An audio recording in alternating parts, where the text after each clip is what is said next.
हमारे पश्चिम बंगाल के लोगों के प्रति माननीय प्रधानमंत्री का एक विशेष दिल में स्थान है। पश्चिम बंगाल जो एक समय भारत का गर्व कहा जाता था, जहां विकास था, व्यापार था, उद्योग थे, कला था, संस्कृति, आज ये सभी चीजों को कहीं ना कहीं लंबे समय तक यहाँ के सत्ता में बैठे हुए लोगों ने ग्रहण लगाने का काम किया। पहले यहाँ पर कांग्रेस का ग्रहण लगा, फिर लेफ्ट का ग्रहण लगा और अब टीएमसी के लोगों ने सत्ता के माध्यम से यहाँ के विकास को भी और यहाँ के विरासत और संस्कृति को भी ग्रहण लगाने का काम किया है। और मैं कह सकता हूं सबसे खतरनाक ग्रहण तो ममता दीदी की इस सरकार के समय लगा है। और मैं मानता हूं कि इस समय विकास का पहिया पीछे चल रहा है। पश्चिम बंगाल की आत्मा को, पश्चिम बंगाल की पहचान को और पश्चिम बंगाल के डेमोग्राफी को यहाँ की सरकार ने बिगाड़ने का काम किया है।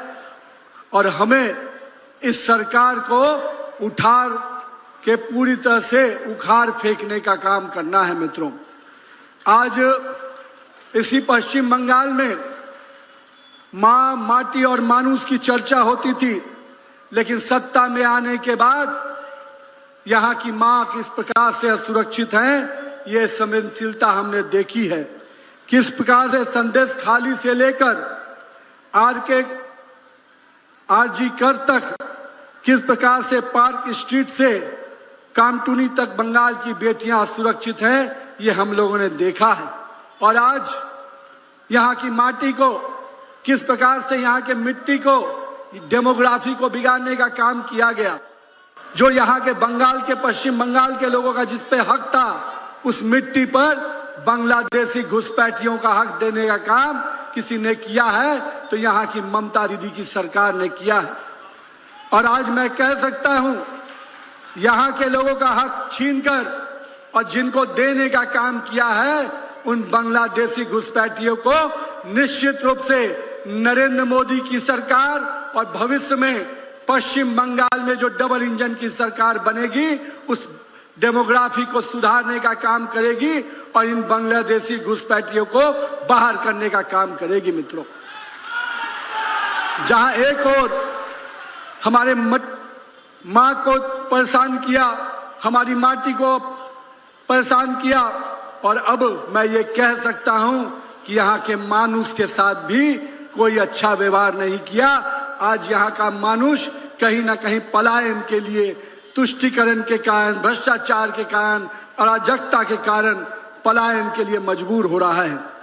आज पश्चिम बंगाल में हमारे जो श्रमिक भाई हैं, देश भर में श्रमिक भाइयों को 500 रुपये से अधिक की राशि दैनिक वेतन में मिलती है, लेकिन पश्चिम बंगाल में श्रमिकों को बहुत ही बुरी स्थिति में 150 से 200 रुपया प्रतिदिन काम करना पड़ता है। और यहाँ की सरकार का नींद नहीं खुल रहा है। वो कहते हैं कि वो बाहर चले जाएं, क्योंकि हमने तो रास्ता बांग्लादेशियों के लिए, बांग्लादेशी घुसपैठियों के खोल रखा है। यहाँ के लोगों को बाहर जाने के लिए कहती है और पश्चिम बांग्लादेश से लोगों को यहाँ पर बसाने का काम करती हैं। निश्चित रूप से हम अपने श्रमिक भाइयों को विश्वास दिलाना चाहते हैं कि आने वाले समय में अपने श्रमिक भाई को हम पलायन से भी रोकेंगे और उनको सही रूप से, जिस प्रकार से अन्य राज्यों में दैनिक भत्ता के रूप में 500 से अधिक राशि दी जाती है, हम पश्चिम बंगाल के श्रमिकों को भी सम्मान के साथ यहाँ काम देने का काम करेंगे। पश्चिम बंगाल में जो टीएमसी की सरकार चल रही है, जो दीदी की सरकार चल रही है, उसके टी का मतलब क्या होता है मित्रों? तो टी का मतलब होता है तोलाबाजी और तुष्टीकरण।